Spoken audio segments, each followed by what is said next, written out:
라는 말씀의 제목으로 주신 은혜 같이 나누길 원합니다. 여러분, 세계에서 가장 기적을 많이 경험한 나라가 있다면, 또 그런 민족이 있다면 여러분 어디라고 생각하십니까? 아마도 세계에서 가장 많은 기적과 경험한 나라를 꼽으라고 한다면 우리는 당연히 이스라엘 민족을 꼽을 수밖에 없을 것입니다. 오늘 본문의 내용은 출애굽 내용이죠. 이스라엘 민족은 출애굽을 하면서 10번이 넘는 기적을 경험합니다. 어떻게 본다면 날마다 기적이죠. 오늘도 이런 기적, 내일도 이런 기적. 날마다 기적 속에 이스라엘 민족은 출애굽을 하고 있습니다.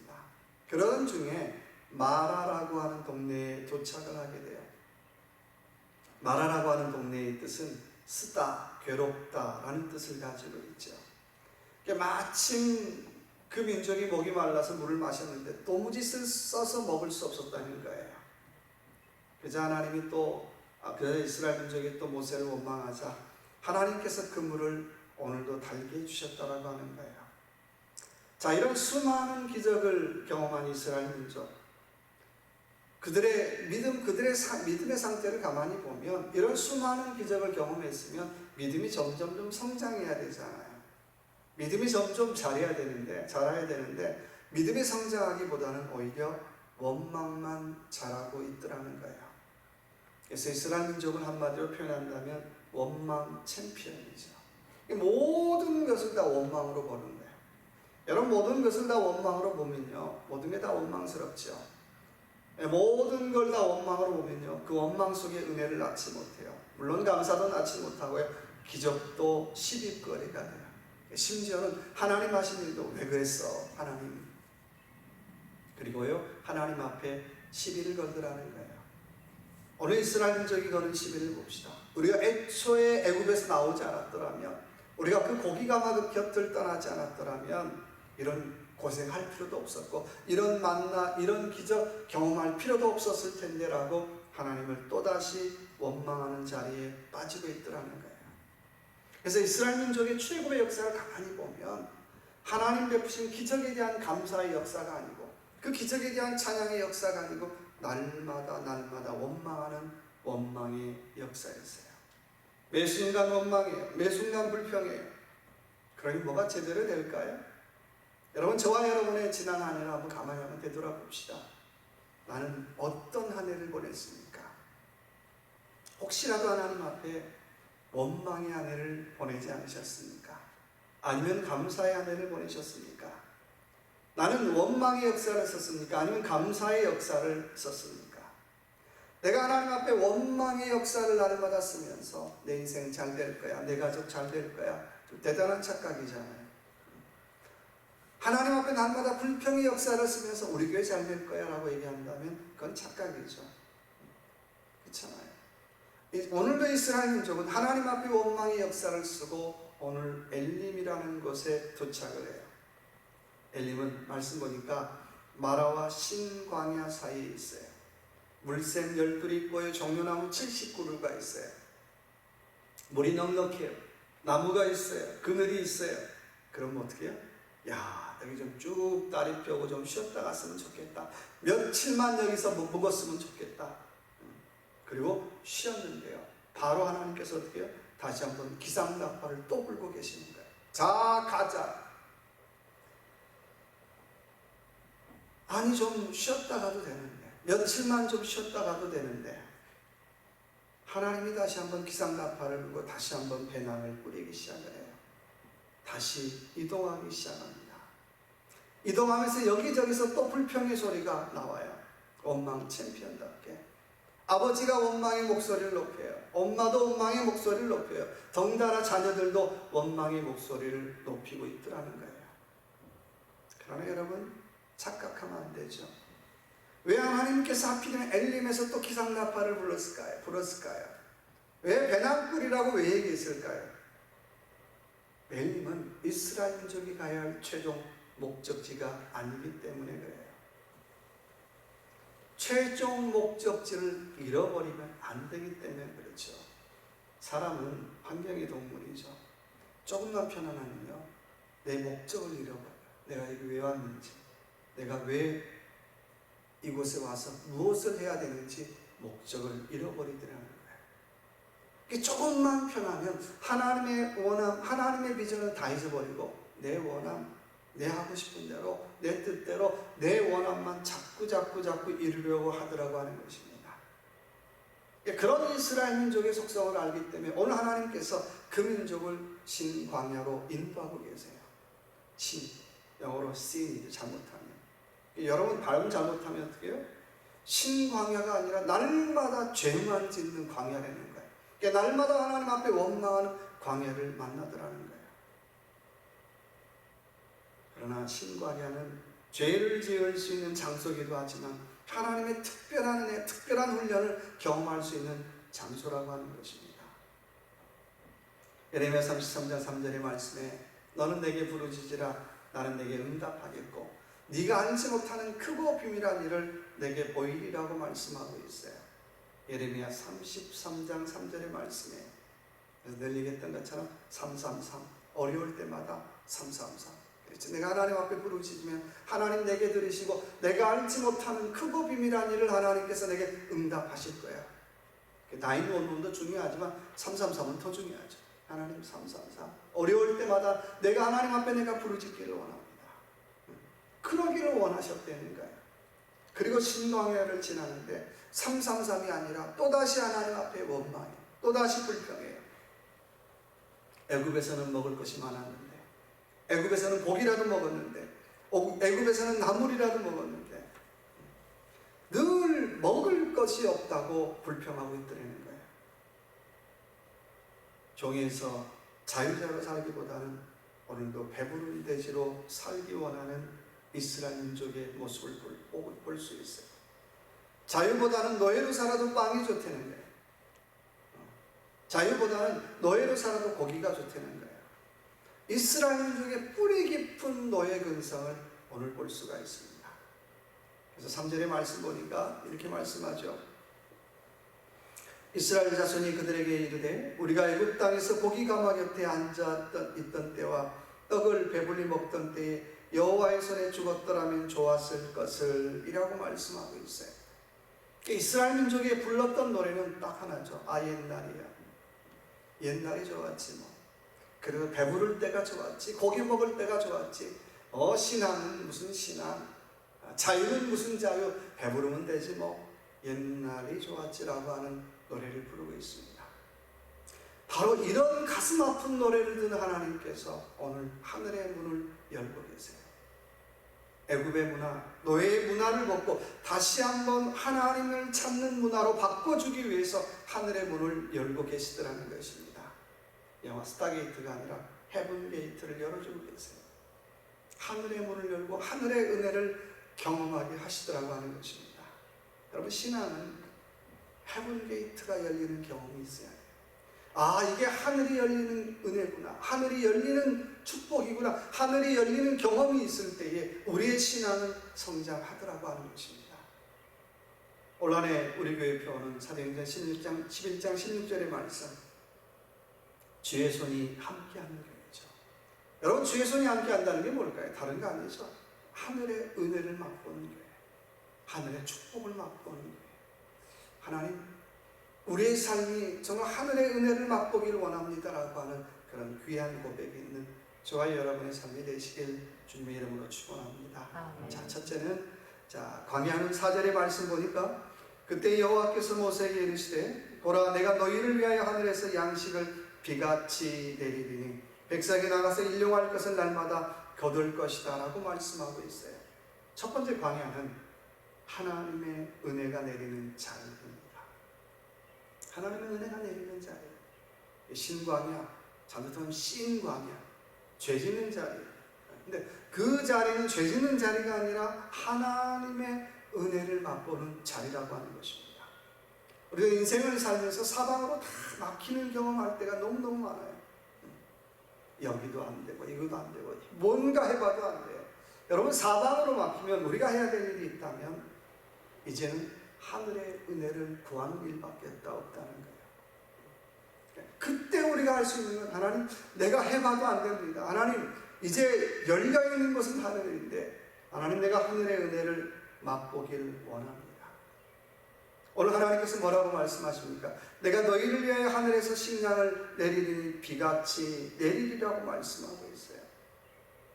그때부터 이스라엘 민족은 날마다 하늘에서 내리는 만나와 하늘에서 내리는 메추라기로 그들은 만족을 얻더라는 거예요. 하늘 양식으로 배부름을 얻고 있어요. 신앙은 하늘 양식으로 배부름을 얻어야 됩니다. 만나로 배부름이 있어야 된다는 거예요. 내가 하늘 양식으로 배부름을 얻지 못하면 우리는 날마다 세상 것으로 배부름 얻으려고 해요. 뭐 정치로, 경제로, 뭐 환경으로, 스포츠로. 근데 잠깐이잖아요. 그러니까 첫째는 내가 하늘 양식으로 배부름을 얻고 있는가? 하늘에서 내리는 만나로 내가 배부름 얻고 있는가? 우리는 질문해 봐야죠. 지난 7일 참 가슴 아픈 일이 일어났죠. 미국 역사상 처음으로 외국이 아닌 미국 국민에 의해 의사당이 점거를 당하고 의원들이 대피하고 총격이 일어나 4명이 사망을 했어요. 참 가슴 아픈 일이죠. 여러분, 내가 정치적으로 누구든 지지할 수 있어요. 그러나 우리는 이런 폭력은 안 되죠. 더군다나 미국에서. 기억해야 할 것은 내가 아무리 정치로 배를 채우려고 해도 채워지지 않는다는 거예요. 내가 어떤 특정한 사람 지지한다고 해서 그것 때문에 내 인생이 만족이 없더라고 하는 것입니다. 성도는 그걸로 배부르는 것이 아니라 하늘 양식으로 배를 채워야 한다는 것입니다. 내가 하늘 양식으로 은혜로 내가 배를 채울 때 내가 다른 것에도 어떻게 해요? 좀 부족해도 감사할 수 있고요. 좀 연약해도 어떻게 해요? 감사하고 넘어갈 수 있어요. 근데 내가 하늘 양식으로 은혜로 채워지지 않으면 우리는 매사의 모든 것에 어떻게 해요? 만족감을 누릴 수가 없어요. 아무리 좋아도 잠깐이에요. 아무리 귀해도 잠깐이에요. 아무리 그럴듯해도 잠깐 지나가더라고 하는 것입니다. 여러분, 하늘 양식으로 만족함을 얻으시기 바랍니다. 그래야 내가 진짜 배우는 거예요. 여러분, 삶에서 수없는 많은 신광야를 만나요. 잘못하면 그 자리가 어떻게 날마다 죄 짓는 자리밖에 안 돼요. 그런 신광야를 만날 때마다 하늘 양식으로 은혜로 채우는 그런 귀한 자리가 되어야 될 줄로 믿습니다. 여러분, 교회에서 영적으로 제일 센 기간이 어딜까요? 영적으로 제일 센 기간은 제가 볼 때는 성가대라고 생각해요. 성가대. 여러분, 한번 생각해 보시자고요. 성가대가 하늘 양식으로 배를 채우고 또 은혜를 맛보면 그분들이 한번 찬양하는 거 한번 보세요.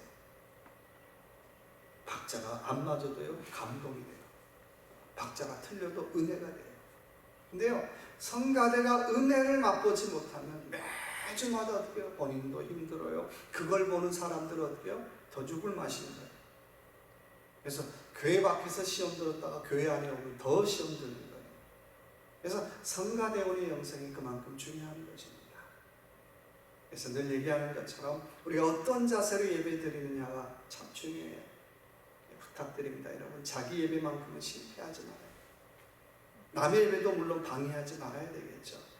올 한 해 성도들의 기도 제목 중에 두 번째로 많은 것이 하나님, 우리 교회 예배가 회복되기를 원합니다. 성도들이 쓴 기도 제목이에요. 우리의 모든 바람이 있다면 좀 예배 좀 잘 드리기를 원합니다. 내가 돈 많이 버는 것도 아니고 하나님 앞에 내가 예배 좀 잘 드리기를 원합니다라가 성도들의 기도 제목 두 번째였어요. 여러분, 올 한 해 예배에 성공하는 한 해가 되시길 주님의 이름으로 축원합니다. 그리고 광야를 만나거든 더 기도하십시다. 내가 신광야를 만난다 할지라도 죄 짓는 자리가 아니라 하나님의 은혜를 사모하며 나가는 저와 여러분들 되시길 주님의 이름으로 축원합니다. 알라바마에서 있었던 일입니다. 어느 목사님이 교회를 건축하는데 18만 불이 모자랐어요. 근데 마침 총회에서 교회를 건축하는, 또 교회를 새롭게 건축하는 교회에 18만 불을 준다라고 하는 광고가 났어요. 그래서 목사님하고 교인들은 하나님의 뜻이구나 라고 생각을 하고 40일 작전 기도를 했어요. 근데 18만 불을 준다는 소식을 듣고 두 교회가 지원하게 됐어요. 기도하는 목사님 교회, 한인 교회, 또 미국 교회가 지원을 했어요. 열심히 기도했어요. 30일이 지났습니다. 결과가 나왔어요. 어떻게 됐을까요? 총회에서 한국교회 지원하는 게 아니라 미국교회 18만 불을 지원한다라고 결정을 했어요. 그 소식을 들었던 목사님, 또 성도들은 너무너무 낙심이 됐어요. 아이고, 괜히 기도했네. 괜히 금식했나 봐. 그리고 교인들은 목사님을 원망하기 시작을 했어요. 괜히 헛수고했다는 거예요. 괜히 기도했다는 거예요. 여러분, 기도는 괜히가 없어요. 괜히 헛수고하는 거 없더라는 거예요. 제가 신앙생활 해보니까 무조건 남는 장사가 있다면 기도밖에 없어요. 무조건 그게 기도하다가 졸든지 기도하다가 자든지 반 기도하다가 반 하든지 간에 남는 장사는 기도밖에 없어요. 물론 말씀 보는 것도 남는 건데 정말 남는 장사가 있다면 기도라는 거예요. 우리 개인이 기도했다 그리고 성도들은 30일 정도 기도하고 다 스탑했어요. 근데 그때 목사님 마음이 아니지, 내가 40일을 작정했으니까 이 결과와 상관없이 나는 40일 기도해야 되겠다 생각을 하고 며칠 40일을 채우기 위해서 기도를 했어요. 놀라운 것은 40일을 채웠는데요, 먼저 18만 불을 타갔던 미국 교회에서 연락이 왔어요. 아니 목사님, 우리가 18만 불을 받아서 교회 건축할 부지를 살려고 했는데 마침 이웃에 있는 사람이 그 땅을 일부러 우리에게 팔았습니다. 그래서 이 18만 불을 어떻게 쓸까 고민했는데 정말 저는 건축하는 데 필요한 목사님네 교회가 필요한 것 같아서 이 돈을 목사님네 교회에 드리려고 합니다. 그래서 목사님에게도 관증이었고 온 교인들이 함께 감사하고 감격했다라고 하는 것입니다. 여러분, 사방이 막히면 그 자리는 은혜가 임하는 자리입니다. 불평하기보다는 하늘의 만나를 사모해 보십시다. 그러다 보면 이거 정말 죽겠다라고 하는 것이 아니라 정말 이게 웬 축복이냐, 웬 은혜냐라고 우리는 고백하지 않을 수 없다는 거예요. 두 번째, 4절의 말씀 보니까 그때 여호와께서 모세에게 이르시되 보라, 내가 너희를 위하여 하늘에서 양식을 비같이 내리리니 백성이 나가서 일용할 것을 어떻게 해요? 날마다 거둘 것이라. 하늘에서 내리는 만나는 어떻게 해요? 날마다 거둬야 된다는 거예요. 일용할 양식은 날마다 거두어야 한다라고 하는 것입니다. 귀찮아도 힘들어도 아이고 아파도 아이고 안 걷고 싶어도 어떻게 해요? 날마다 거두는 수고가 있어야 된다는 거예요. 거두지 않으면 굶어요. 계속 거두지 않으면 굶어 죽어요. 영적인 것도 마찬가지예요. 기도하기 귀찮은데 근데 날마다 기도하는 거예요. 말씀 보기 귀찮은데 날마다 들어요. 그 방법밖에 없다는 거예요. 영적인 것도 똑같아요. 죽으면 죽으리다의 작곡가인 안희숙 사모님이 가장 좋아했던 찬양 중에 하나가 내일 일은 난 몰라요라고 하는 찬송이 있습니다. 내일 일은 난 몰라요, 하루하루 살아요. 여러분, 신앙인의 삶은 영적으로 본다면 우리는 다 하루하루의 삶이에요. 하루하루 삶이잖아요. 하루 살기 그러면 기분 나쁘지만 우리는 하루하루 사는 인생이 되는 거예요. 하루하루 기도하고 하루하루 말씀 보고 하루하루 영적으로 재충전받고 살아가는 인생이라고 하는 것입니다. 여러분, 코로나 팬데믹 시대에 얼마나 불안합니까? 첫째는 건강에 대한 걱정, 노예에 대한 걱정, 자녀들에 대한 걱정, 사업, 학업, 모든 게 다 걱정이잖아요.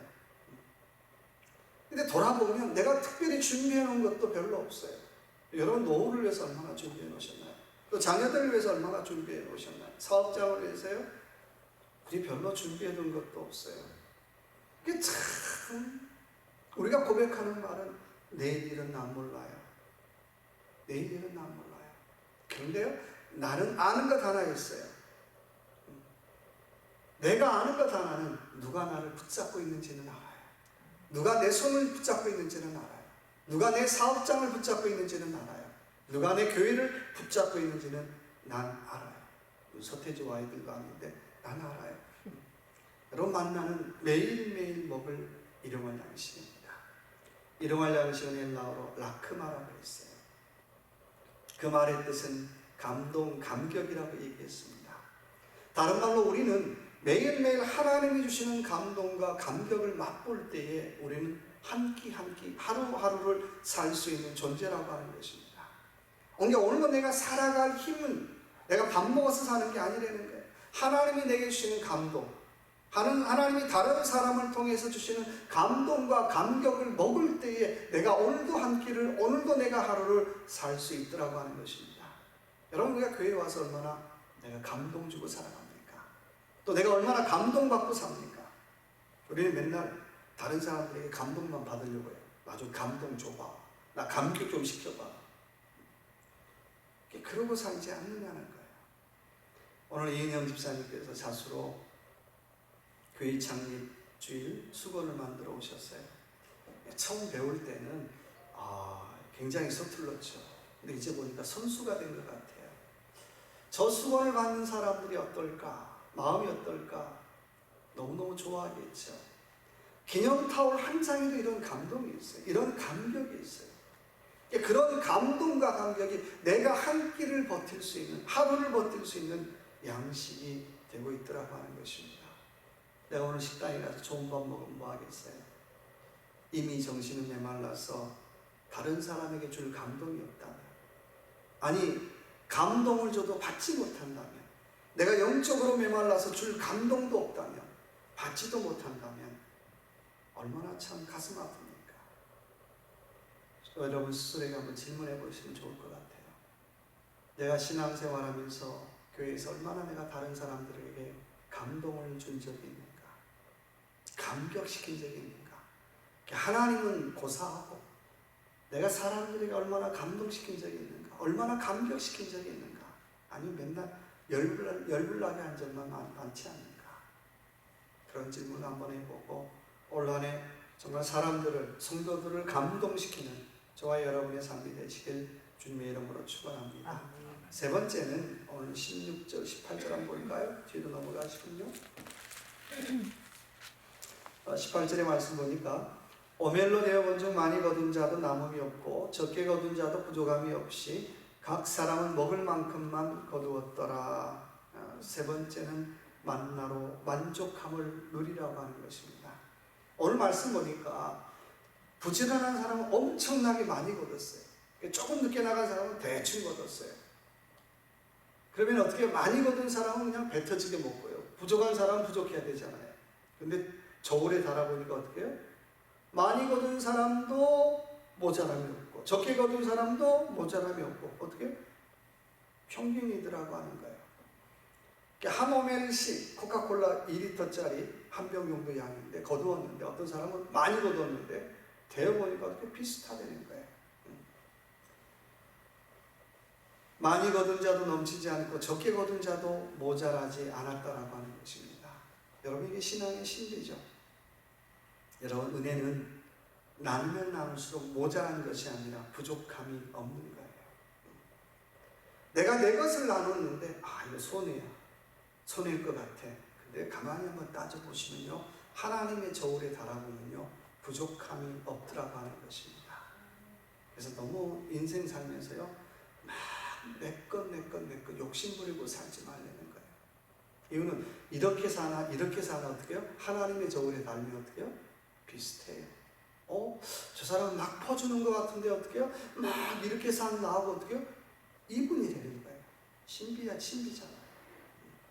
여러분, 선진국의 특징이 있다면 뭘까요? 잘 사는 것도 특징이지만 제가 생각할 때는 굉장히 자발적으로 나누는 것에 익숙한 것이 선진국이에요.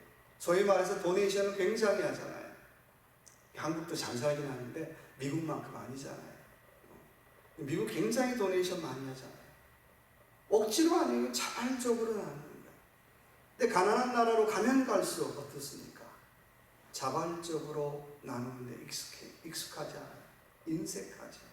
어떻게 해서든지 간에 어떻게? 내가 어떻게 나만 움켜쥐기 바빠요. 여러분, 저와 여러분의 신앙의 스타일도 가만히 한번 보시자고요. 나는 선진국형 스타일인가? 아니면 어떻게? 후진국형 스타일인가? 나는 이런 사람인가 한번 되돌아보시면 좋을 것 같아요. 히브리서 11장의 말씀은 믿음은 바라는 것들의 실상이라고 말씀하고 있어요.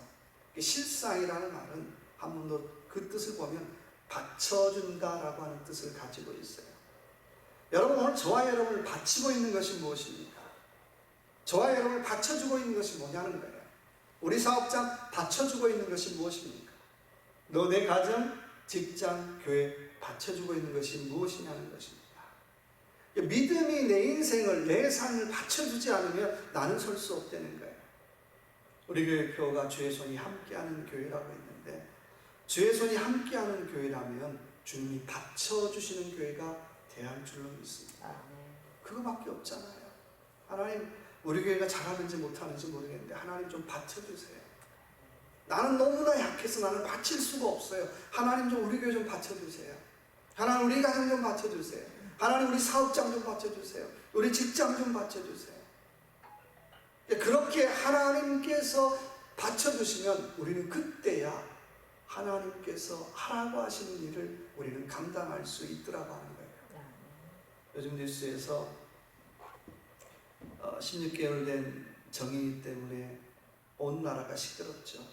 16개월 된 정인이가 온몸에 멍든 채 장이 끊어진 채 숨지는 사건이 발생했습니다. 뭐 더 조사는 해봐야 되겠지만 어답한 양부모의 학대인 것 같아요. 뭐 국회 차원에서 진상조사도 지금 요구하고 있는데요. 저는 이 뉴스가 나올 때마다 꼭 제일 가슴 아픈 것 중에 하나가 맨 먼저 붙는 멘트예요. 정인이 양부를 소개할 때 이렇게 소개하더라고요. 독실한 크리스찬인 정인이 양부모는. 제가 그 소리를 듣고 참 가슴이 아팠어요. 어떻게 공영방송에서 뭐 그게 잘못됐다는 게 아니라, 근데 정인이 양부모를 가리켜서 독실한 크리스찬이라고 소개할 수 있을까? 참 많이 속상했어요. 제가 그 뉴스를 들으면서 무슨 독실한 크리스찬이야? 독한 크리스찬이겠지. 독한 크리스찬도 말도 안 되는 얘기죠. 여러분, 성도에게 믿음이 바탕되지 않으면 독실한 크리스찬이 아니라 독한 인간밖에 안 돼요. 믿음 빠지면. 아마 그래서 그 아이를 그렇게 학대한 거 아닌가라는 생각이 들어요. 여러분, 저와 여러분의 삶도 마찬가지예요. 우리의 삶 속에서 믿음이 빠지면 독실한 크리스찬이 아니라 독한 인간밖에 되지 않더라고 하는 것입니다. 그래서 올 한 해 정말 저와 여러분의 삶 속에 믿음이 저와 여러분의 인생을 받쳐줘서 독실한 크리스찬으로 올 한 해도 승리하는 저와 여러분의 삶이 되시길 주님의 이름으로 축원합니다. 기도하겠습니다. 하나님, 우리의 삶 날마다 하나님이 주시는 만나로 또 만족을 얻게 하시고 만나로 기쁨을 얻고 우리의 삶이 믿음의 바탕이 되어서 정말 독실한 크리스찬으로 살아가기를 원합니다.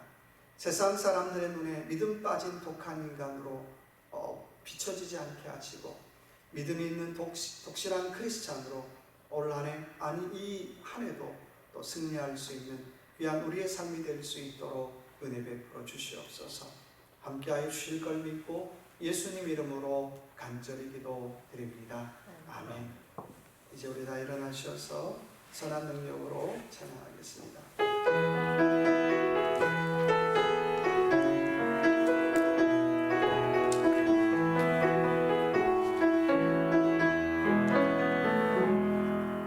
그 선한 힘의 보혈이 감사요 그 놀라운 평화를 누리며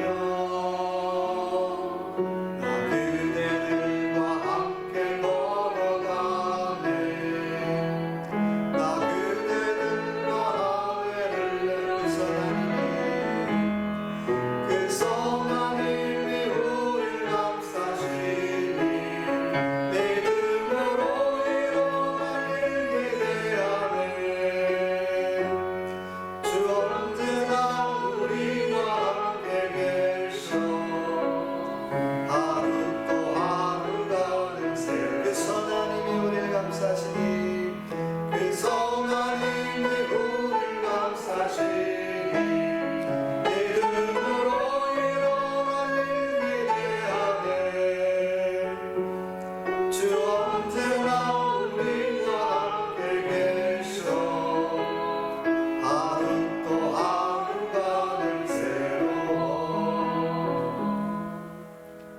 지금은 우리 주 예수 그리스도의 무한하신 은혜와 아버지 하나님의 크신 사랑과 성령님의 위로 충만 교통하심의 귀한 역사가 다시 한번 하늘의 양식으로 체험을 받고 하늘의 양식으로 배부름을 얻고 하늘의 양식으로 믿음으로 살기를 결단하는 모든 믿음의 식구들 머리 위에, 또 가정 위에, 섬기는 직장과 일터 위에, 신귀한 사랑하는 사람들 머리 위에, 또 정치적으로 또 인종 간에 또 여러 경제적으로 나눠져 있는 우리 미국의 많은 또 시민들 머리 위에, 조국 위에 지금부터 영원히 함께 하시길 간절히 축원하옵나이다. 아멘.